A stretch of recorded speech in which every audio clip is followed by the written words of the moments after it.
Hey everybody, Fiasco, Sean, Denny, Jackie, and Morgan here for round 2 of Topolino's for the Disney Dining Show tonight.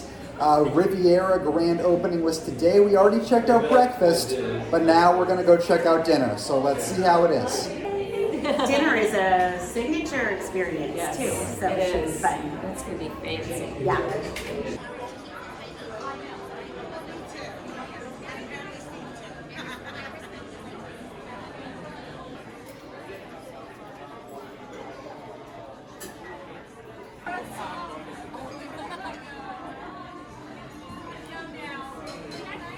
All right, so we are here at Topolino's Terrace, and we have just been greeted. We've just been seated, and Christopher and Christina have explained things to us a little bit.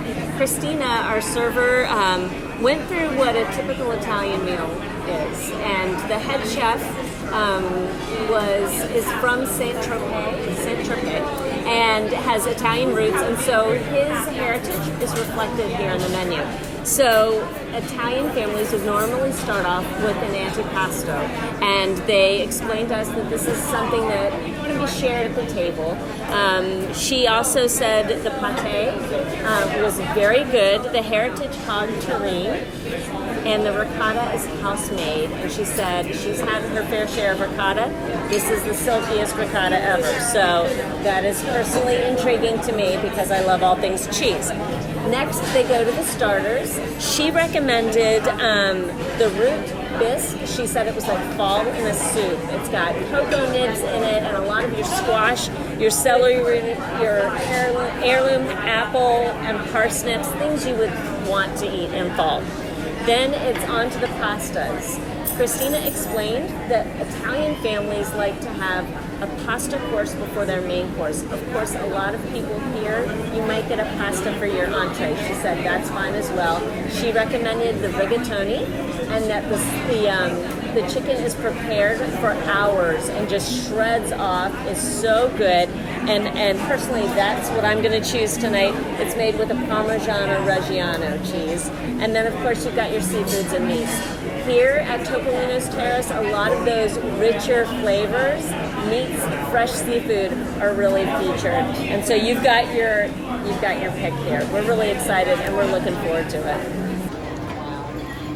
So you'll see from this side we have some gorgeous cheeses from all over the regions within the Riviera. We start on this side with Pecorino Camamilla, which is made in Emilia Romagna in Italy. We have Brunei, which is from the Piedmont region, a little bit north of the Ligurian coast. We have Saint Andre. This is one of my favorite triple cream bries in existence. I love this cheese. Roquefort, probably the most historical of all of our cheeses, but I'll get into that a little bit later.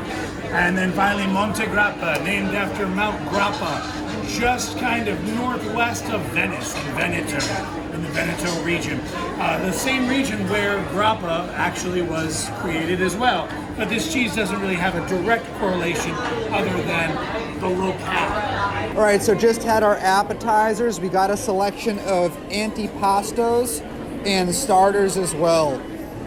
The rest of the group tried far more things than I did because, well, a lot of things are going to have cheese on them.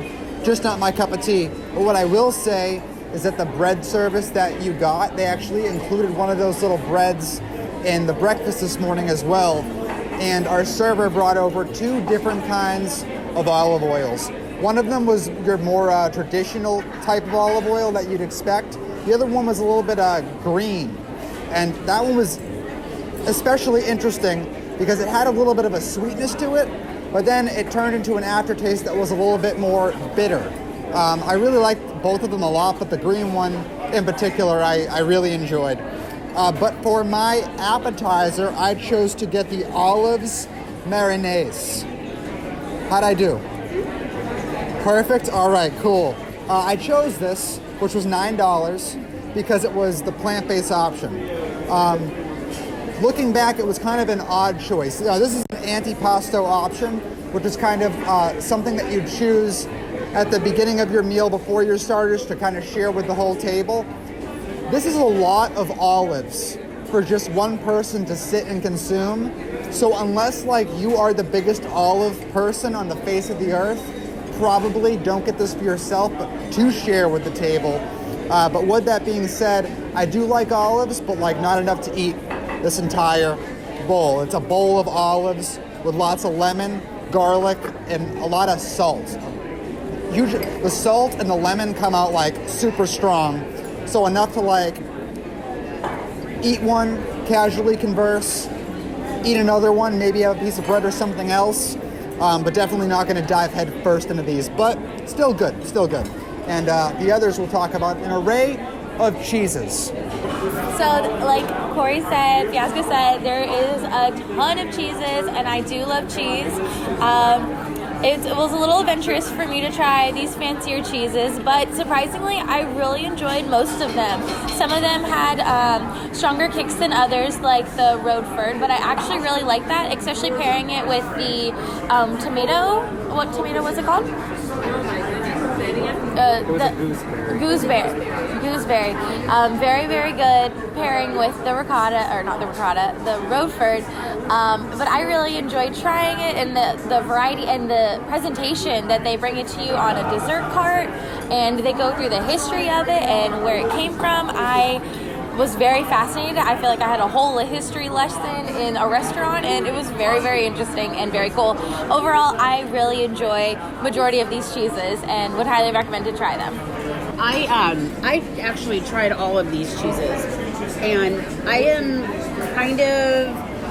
I'm not a really adventurous cheese person, but the presentation when they made this cheese board was so cool. And like Morgan said, I found it fascinating to learn a little bit of history about each one of the cheeses and where they came from, and they gave us accompaniments as well, which was really cool. And honeycomb was my favorite, so that was really fun. Really, really good. And the ricotta was delicious with the tomato jam. That was so good. I never had anything like that before. The way it was seasoned, and it had a little bit of pepper in it and basil, and it was just delicious. The burrata was really, really good as well. Now, I am not a mushroom fan at all in any way, but black winter truffle is what the burrata was served with, and it was so good. It had a little bit of sea salt with it, and it just was absolutely delicious. And then for my starter, I had the escargot, and it's a classic baked escargot with butter, garlic, lemon, and parsley. Absolutely delicious. Highly recommend it. And it's served in the shell. So I've actually never had it like that before. I've only ever had it on the Disney Cruise Line where it's not in the shell. So this was a little bit of an adventure, and it was really cool. It was really, really good. So highly recommend that too. I'm almost too full for dinner. Alrighty, so we have already had a meal. We could stop right now and be really content, but we're not going to. So again, yes, we had all the cheeses. The burrata was so good. That's what had the black truffle with it, and the lavash, a really nice lavash crisp with sesame seeds on it. So it was really, really yummy. The creamy ricotta was just that. It was creamy, it was silky, it was the whole 9 yards, and the tomato jam was actually really nice paired with it. It had a little hint of a kick to it, but nothing too terrible. The cheese cart, if you come here, please get the cheese cart and then let us know what your feelings were, because it is an experience. It's a presentation. My favorite was the Roquefort and the Pecorino Camellia, which is enrobed in chamomile leaves, petals. So that was really neat. And of course, it's also paired with a house-made strawberry jam, which is the jam. It's really good. So for my starter, I had the Kale and Pharrell pear salad. So the Pharrell pears are very thinly sliced, so they probably raked them over a mandolin and just got them paper thin. It also has fig in it, and then the quinoa is a crunchy quinoa. So when you make quinoa at home, it's not always crunchy. This is crunchy, which pairs nicely. It's a nice contrast. So you have the sweetness with the fig, and then it's tossed in a vinaigrette, so you have the bitterness there. I'm really enjoying the salad, and I'm not done with it yet, and I don't know how I'm going to eat my rigatoni, but that's a good problem to have. Okay, so, to beat a dead horse here, the cheeses are amazing. They're phenomenal. We had ordered the ricotta, and I really, really enjoyed it. I'm not a huge tomato person, so the tomato jam for me wasn't my thing, but it still was worth it to get the ricotta. As far as the cheese board goes, it literally was something that I can't, like, me and Denny just saw it kind of slide by out of the corner, and I was like, oh my god, I love that. And she was like, oh, cheese boards are my favorite, and I was like, I was not on the menu, I don't know where that was. She said it was on the dessert menu, and I was like, well, we need it now. Like, we need to get this as, like, before the meal kind of thing. So our server did explain, usually over there it's going to be a dessert option, but that's not how we do cheese here. So that was my appetizer, and I enjoyed all of them. I really did. I loved the Roquefort. Roquefort, yes. I love that. I love blue cheese. I love really sharp cheeses, really pungent, strong cheeses. Like, that's what I love. They didn't pair it with the honeycomb, which I just paired myself with the honeycomb, so that was amazing. But all the cheeses were good. If you're a cheese fan, that was the experience. They gave a whole story. I don't remember what it was, but they gave it. It was a lot of information in a really quick amount of time, so it was hard to keep up, but it was fantastic. So well worth it. We don't actually even know what it costs because it wasn't on the menu, so I don't even have an answer for that either. So we'll do a cost wrap up. It was worth it, whatever it was. So it was fantastic. Oh, I got escargot too. I forgot. Sorry. I also got the escargot, just like Jackie did. I have had it on the Disney Cruise Lines. It's very good. I usually like mine breaded, so I do enjoy breaded escargot a bit more. This was really good still, though. I definitely recommend it. You got to be an escargot fan because it really had the escargot texture and like funky taste to it. So if you don't like that, you're going to be like, why'd I get this? It's not worth risking necessarily, but if you already know you like escargot, it's worth getting because you don't get escargot too many places at Disney World. All right, so I got the bucatini. Is that how you say it? Bucatini. And first time ever having it, and it was very good. I would say on a spicy scale, it was more of a 4 or 5, so I can handle it, but I think it had more spice than it did flavor. It's very lighter than I expected with like it being sauce and stuff, and Sean tried a little bit as well, and he thought you could go to the parks after this and like you're not going to need a nap. Like it's very light but yet filling meal. So I really enjoyed this. So it was very, very good. All right, so I got the Filet Mignon. It was $54. Now that came with truffle mashed potatoes, charred torpedo onion, forest mushroom puree, and vinaigrette. This was ridiculous. So tender. I got it medium well. Could cut it with a fork. Those charred torpedo onions, the green onions, they had a nice olive oil drizzle on them, nice light salt. Those paired with the filet, I was just telling the others, among some of the best flavor of filet options I've had on property. And with that being said, I've had almost them all. This was great. Now, unfortunately, Pete wasn't able to join us for this dinner, but he as well is going to be partaking in this filet, and we'll hear on a future date what his opinions are. But for me, this was a slam dunk, and the mashed potatoes were really good as well. Nice and creamy, everything complemented each other so well. If I find myself back here for dinner, which I'm sure I will, this is what I'm going to order again, for sure, without a doubt. Okay, so Sean and I were both looking at 2 different entrees, and we decided to share them both. So we got Linguine Scampi, and the shrimp with the linguine. I want to warn you guys, it's served with the head on, and all the little legs and all the little tentacles and all the little everything is still attached, which is a little, it's a little odd. So I've never had anything that had the shrimp served like that. So I just want to kind of give you a little warning. Also, it's very, the seafood taste is very strong in these. So I'm a huge seafood fan and I love shrimp. So I just want to make sure that you guys know that it's very shrimpy, very, very fishy.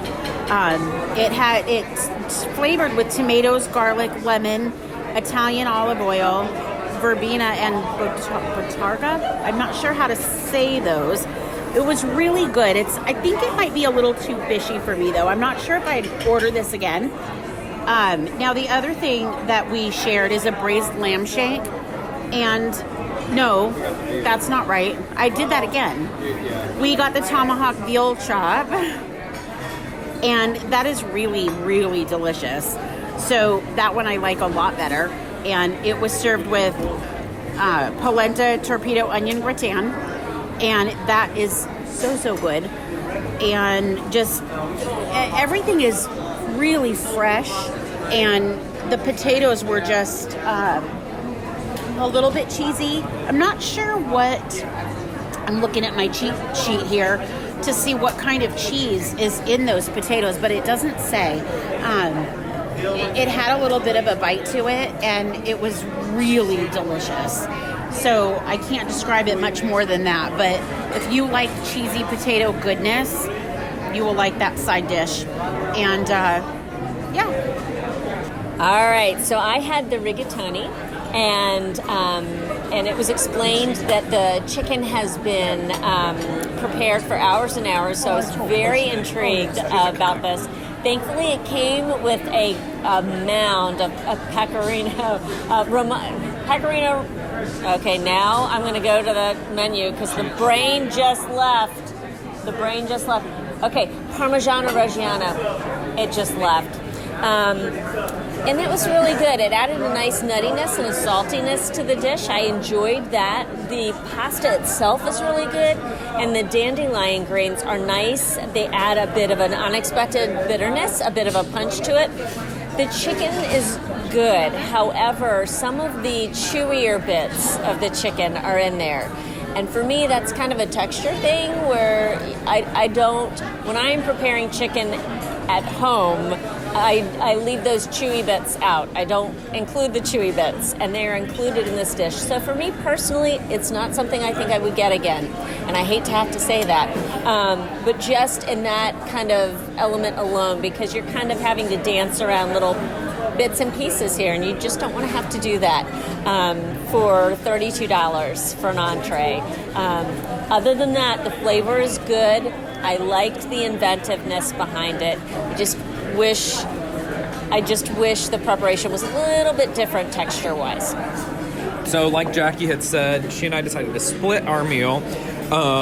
We got the Linguine Scampi. The Scampi did, like she had said, had the heads on it. It was weird because I wasn't expecting that. I don't think I've been served shrimp or anything. Like, usually you expect that out of, like, crawfish or something, which I don't consider crawfish, like, fine dining necessarily. I don't think... I'm sorry, I'm about to cough. I don't know what's happening. Sorry. I know. I couldn't stop myself. So anyway, yeah, it was weird to see the shrimp heads. I know a lot of people do leave them because it's supposed to make it extra fishy tasting, which Jackie didn't care for. I actually don't particularly care for that either. The server did warn us, and she was like, by the way, like, the juice in this is particularly fishy. It didn't bother me, but I didn't think the meal, the scampi itself was like so great that I just need to come back and try and get it. But we got the Tomahawk veal chop, and that was phenomenal. It was so good. It was huge, and we saw it earlier in the window, and we thought it was the lamb shank, and I was like, that is like the biggest thing I've ever seen, and it came out, and that was exactly what we got. Also, the torpedo onion gratin. came in like a cast iron skillet kind of thing, and it did cause the plate to be extremely heavy. So as we were passing it around to look at, so just keep that in mind that it was like an exceptionally heavy plate compared to other plates. But the actual veal was like some of the best veal I think I've ever had. I don't eat veal that often, but it was phenomenal. It was falling off the bone. It was that tender. We got medium. And it was, the rub on the outside of it is so good. The cheesy potato gratin is so good as well. I would gladly come back and get this. That was $52. And given that, there are steaks at Turf Club that's that same price, I would gladly come back here and get this instead. So I thought this meal was really great from start to finish. And comparing it to breakfast this morning that we had, I thought the dinner was exceptionally better than the breakfast, since that was $41 a person across the board. I thought this was way better, though it is definitely going to end up being more than $41 a person. So this was not cheap. It's very good, though. All right, so we just wrapped up our dinner. The gang is split up now because we went back to Pete's Grand Villa to film a live DVC show, but this is what's left. So we're gonna give you our final impressions of dinner tonight. Now, like Sean already mentioned, coming from breakfast, I thought it was a huge step up. It was indeed more expensive, but I thought, it's like an experience. Like you go to Haleo and it's like, they have an experience laid out for you, and you can course the meal appropriately to have the experience the way it's meant to have.